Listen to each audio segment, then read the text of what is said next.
आज अपन बात करेंगे हाइपर कॉन्जुगेशन, जिसको कहते हैं अति संयुग्मन प्रभाव। ये क्या होता है? इसे हाइपर कॉन्जुगेशन की डिस्कवरी बेकर व नाथन नामक वैज्ञानिक ने की, इसलिए इसे बेकर नाथन इफेक्ट भी कहते हैं। इसी का दूसरा नाम है no bond resonance. Hyperconjugation को अबंध अनुनाद भी कहते हैं। नो बॉन्ड रेजोनेंस का मतलब होता है अबंध अनुनाद, अर्थात ऐसा रेजोनेंस जिसमें कोई बॉन्ड फॉर्मेशन नहीं होता है, तो नो बॉन्ड रेजोनेंस भी कहते हैं इसे। इसके अलावा हाइपर कॉन्जुगेशन को सिग्मा पाई कॉन्जुगेशन भी कहते हैं, क्योंकि सिग्मा इलेक्ट्रॉन्स पाई इलेक्ट्रॉन्स की तरफ डीलोकेलाइज्ड होते हैं, इसलिए हाइपर कॉन्जुगेशन को सिग्मा पाई कॉन्जुगेशन भी कहते हैं। तो ये तो हाइपर कॉन्जुगेशन के सामान्य नाम कि Baker Nathan effect, no bond resonance या सिग्मा पाई कॉन्जुगेशन।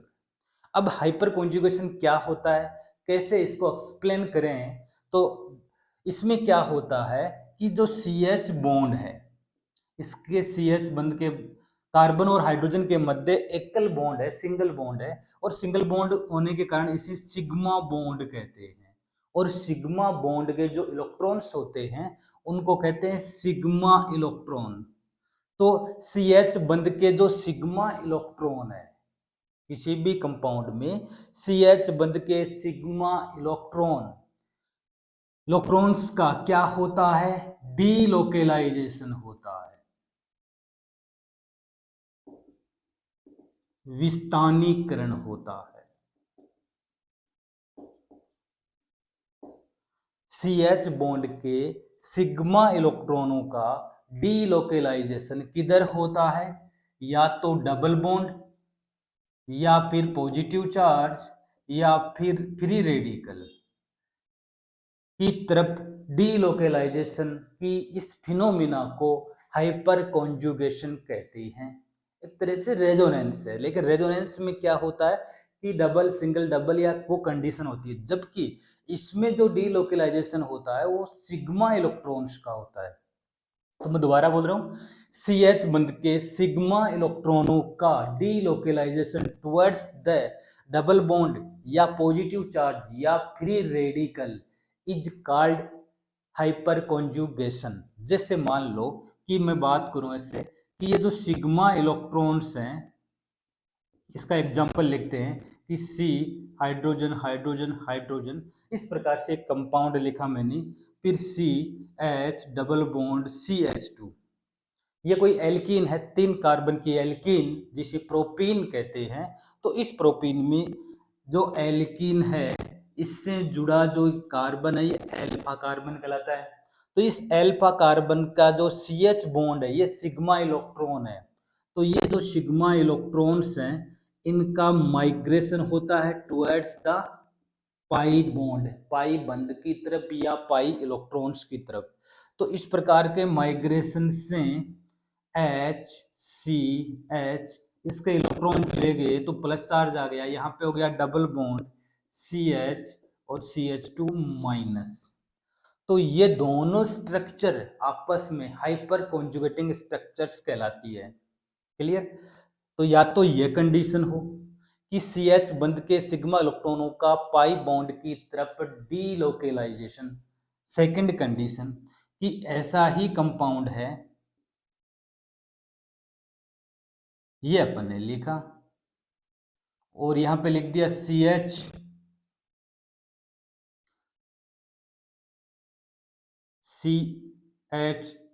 और यहाँ पे लिख दिया फ्री रेडिकल, ये मुक्त मूलक है। CH3 CH2 free radical, ethyl free radical है। अब इसमें जो ये सिग्मा इलेक्ट्रॉन्स है, ये सिग्मा, इनका फ्री रेडिकल की तरफ डीलोकेलाइजेशन इस प्रकार से। तो इससे जो हाइपर कॉन्जुगेटिंग स्ट्रक्चर बनेगी इस प्रकार, क्योंकि CH जो बॉन्ड है इसमें सिग्मा इलेक्ट्रॉन है, तो एक जो बंध होता है सहसंयोजी बंध सिग्मा इलेक्ट्रॉन सिग्मा बॉन्ड, इसमें 2 इलेक्ट्रॉनों का साझा होता है। तो एक इलेक्ट्रॉन यहाँ पे आ जाएगा, इसका एक इलेक्ट्रॉन मिलकर के यहाँ पे क्या बना देगा? डबल बॉन्ड का निर्माण कर देगा, और इस हाइड्रोजन के पास एक इलेक्ट्रॉन बचा रहता है। तो ये तो हाइड्रोजन के पास एक इलेक्ट्रॉन, यहाँ पे हो गया डबल बॉन्ड और CH2।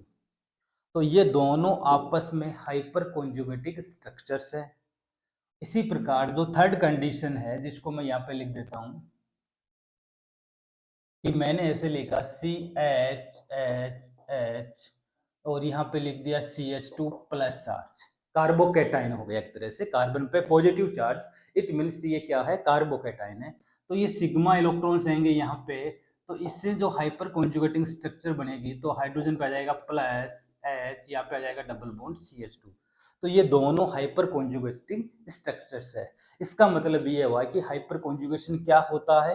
हाइपर कॉन्जुगेशन मीन्स कि CH बंध के सिग्मा इलेक्ट्रॉनों का डबल बॉन्ड पॉजिटिव चार्ज या फ्री रेडिकल की तरफ डीलोकेलाइजेशन की फिनोमिना हाइपर कॉन्जुगेशन कहलाता है। क्लियर? हाँ, अब इसमें एक एग्जांपल के द्वारा इसको और अच्छे से समझते हैं।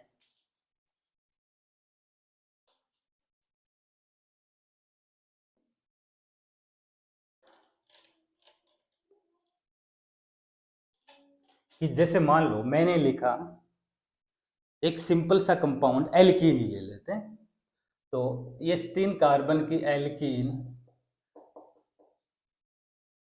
जिसको कहते हैं प्रोपीन, तो ये प्रोपीन है। अब इस प्रोपीन में जो कार्बन कार्बन डबल बॉन्ड है, इससे जुड़ा कार्बन अल्फा कार्बन, और अल्फा कार्बन से जुड़े हाइड्रोजन अल्फा हाइड्रोजन कहलाते हैं। तो इसके पास अल्फा H3 है। तो जिन एल्कीन्स में अल्फा हाइड्रोजन होते हैं वो एल्कीन हाइपर कॉन्जुगेशन शो करती है। कैसे? जैसे मान लो एग्जांपल के द्वारा समझते हैं कि ये कार्बन है, इससे 3 हाइड्रोजन एटम इस प्रकार से सिग्मा बॉन्ड के द्वारा जुड़े हुए हैं। इधर CH डबल बॉन्ड CH2, ये 3 कार्बन की एल्कीन। अब CH बंध के दो सिग्मा इलेक्ट्रॉन है, उनका होगा डीलोकेलाइजेशन, तो ये सिग्मा इलेक्ट्रॉन आ जाएंगे यहाँ पे और ये पाई इलेक्ट्रॉन चले जाएंगे इस कार्बन पे। तो इस प्रकार इससे अनुनादी संरचना बनेगी। तो HCH, अब इस CH बंध के दोनों इलेक्ट्रॉन यहाँ पे आ गए तो हाइड्रोजन पर क्या आ गया, पॉजिटिव चार्ज आ जाता है। तो ये हाइड्रोजन है, ये बॉन्ड ब्रेक हो गया, पॉजिटिव चार्ज यहाँ पे बन गया double bond CH CH2 minus. तो ये संरचना बन गई। दूसरी स्थिति कि इस हाइड्रोजन के इलेक्ट्रॉन भी यहाँ आ सकते हैं, इसका मतलब इससे दूसरी जो अनुनादी संरचना है वो ऐसे बन सकती है, plus CH double bond CH CH2 minus. तो इसको मैंने 1 नंबर दे दिया, इसको 2 नंबर और ये 3 नंबर स्ट्रक्चर। अब यहाँ इस हाइड्रोजन के इलेक्ट्रॉन आते हैं तो ये स्ट्रक्चर बनती है, इस हाइड्रोजन के CH इलेक्ट्रॉन यहाँ पे आते हैं तो ये अनुनादी संरचना बनती है, और इसके भी आ सकते हैं, इस हाइड्रोजन के सिग्मा इलेक्ट्रॉन भी। तो कैसी अनुनादी संरचना बनेगी? तो HC, ये H positive charge, H double bond CH CH2 minus, और इसको मैंने दे दिया 4 नंबर। इसका मतलब कुल अति संयुग्मन संरचनाएं प्रोपीन की कितनी होती है? 1 2 3 और 4, टोटल 4 हाइपर कॉन्जुगेटिव स्ट्रक्चर्स बनती है। क्लियर? तो इससे एक ये फॉर्मूला निकल के आता है कि जितने भी अल्फा हाइड्रोजन होते हैं उनमें अगर एक ऐड कर देवे तो उतनी ही हाइपर कॉन्जुगेटिंग स्ट्रक्चर्स बनती है। जैसे मैं ये कहूं कि नंबर ऑफ हाइपर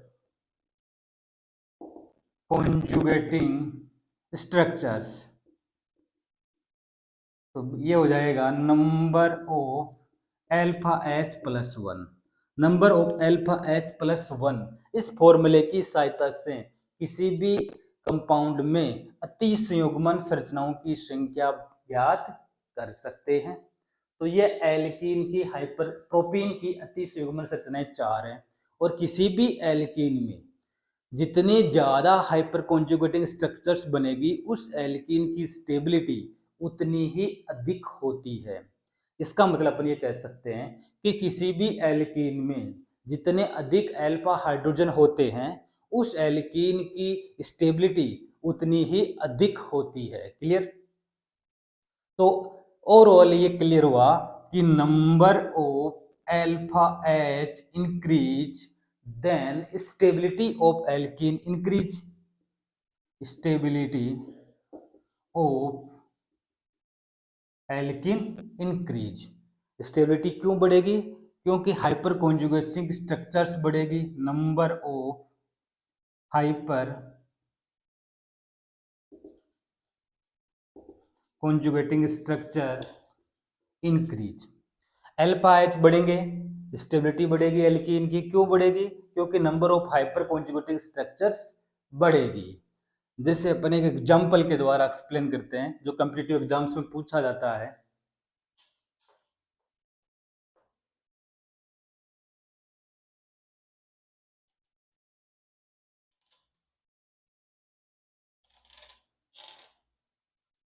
जैसे मैंने लिखा, एक एल्कीन है, सी डबल बॉन्ड सी, यहाँ पे लिख दिया CH3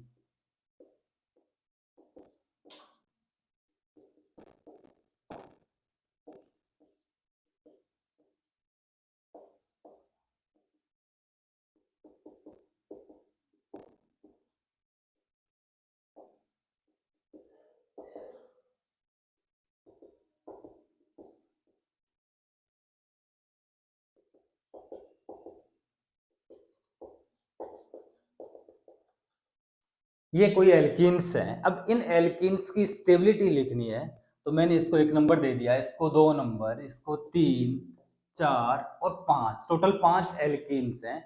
इनमें कौन सी एल्कीन की स्टेबिलिटी ज्यादा होगी? इसका मतलब ये हुआ, इट मीन्स जिस एल्कीन्स के पास नंबर ऑफ अल्फा एच जितने ज्यादा होंगे, उस एल्कीन की स्टेबिलिटी उतनी ही क्या होगी? अधिक होती है। जैसे मान लो इसकी बात करें, तो ये तो है कार्बन कार्बन डबल बॉन्ड, और इससे जुड़ा कार्बन अल्फा, तो ये अल्फा कार्बन, ये भी अल्फा, ये भी अल्फा और अल्फा। इसका मतलब अल्फा एच हो गए 3, 3, 6, 3, 9, 3, 12 है। तो इसमें अल्फा एच हो गए 12 है, इसमें अल्फा एच है 9, इसमें अल्फा एच हो गए 3, 3, 6, इसमें भी अल्फा एच हो गए 6, और इसमें अल्फा एच है 3।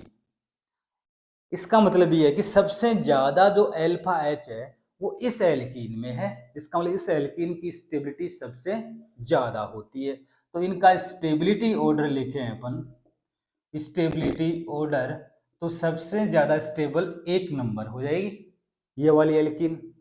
फिर 9 इन बाकी से ज्यादा है, तो फिर 2 नंबर की स्टेबिलिटी सबसे ज्यादा। अब 3 और 4 में अल्फा एच सेम है, समान अल्फा एच है, तो कौन सी एल्कीन की स्टेबिलिटी अधिक होगी? तो इसका पता कैसे लगाया जाए? तो इसके लिए ये इसमें जो बड़े बड़े समूह हैं वो एक दूसरे से ज्यादा दूरी पर है, तो अधिक दूरी पे होंगे तो इनके मध्य रिपल्सन फोर्स कम लगेगा, तो इसकी स्टेबिलिटी अधिक होगी। और इसमें जो बड़े ग्रुप है, large group are close to each other, एक दूसरे के पास पास है, पास पास होने से इनमें रिपल्सन फोर्स ज्यादा लगेगा। रिपल्सन फोर्स जब ज्यादा होगा तो स्टेबिलिटी क्या हो जाएगी? कम हो जाती है। इसका मतलब 3 नंबर ज्यादा स्थायी है, फिर 4 नंबर, इसमें सबसे कम अल्फा एच है 5 नंबर। तो इस प्रकार हाइपर कॉन्जुगेशन के द्वारा किसी भी एल्कीन की स्टेबिलिटी डिसाइड की जा सकती है। क्लियर? तो ये तो एल्कीन की स्टेबिलिटी की बात हुई। नेक्स्ट अपन बात करें हाइपर कॉन्जुगेशन इन फिर कार्बन फ्री रेडिकल्स। तो कार्बन फ्री रेडिकल्स में कैसे हाइपर कॉन्जुगेशन होता है? Carbon free radical, it means carbon पे मुक्त इलेक्ट्रॉन होता है। तो जैसे मैंने एक सिंपल सा एग्जांपल लिखा, CH3CH2 फ्री रेडिकल, एथिल मुक्त मूलक हो गया एक तरह से, इसका नाम हो गया ethyl free radical, ethyl carbon free radical.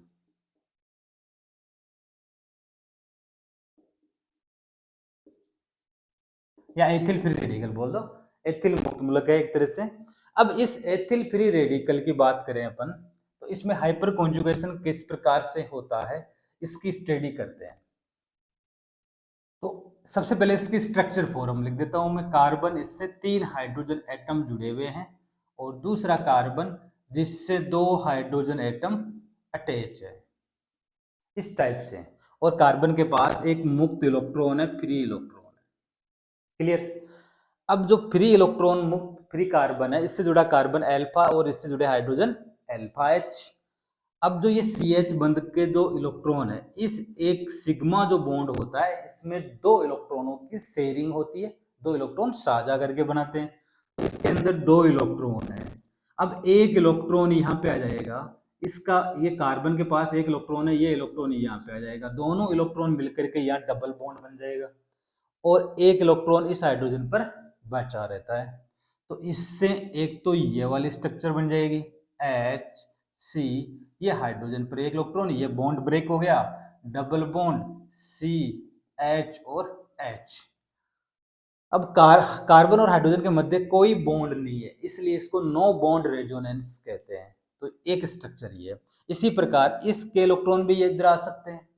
तो दूसरी स्ट्रक्चर हाइपर कॉन्जुगेट स्ट्रक्चर ये बन सकती है H free radical, carbon hydrogen hydrogen, double bond C H और एच, ये दूसरी फ्री रेडिकल। थर्ड जो स्ट्रक्चर है वो ऐसे बन सकती है एच सी एच, अब इसके electron H free radical, double bond और सी एच टू। तो कुल मिला के 1 2 3 4 हाइपर कॉन्जुगेटिंग स्ट्रक्चर्स होती है।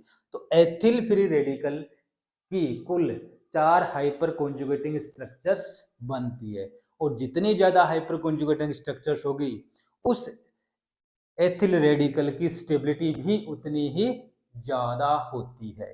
क्लियर। तो ये तो एल्कीन की बात थी, एल्कीन में हाइपर कॉन्जुगेशन किस प्रकार से पाया जाता है। अब बात करें अपन कार्बोकेटाइन में या कार्ब धनायन बात करें कि कार्बोकेटाइन में हाइपर कॉन्जुगेशन कैसे होता है।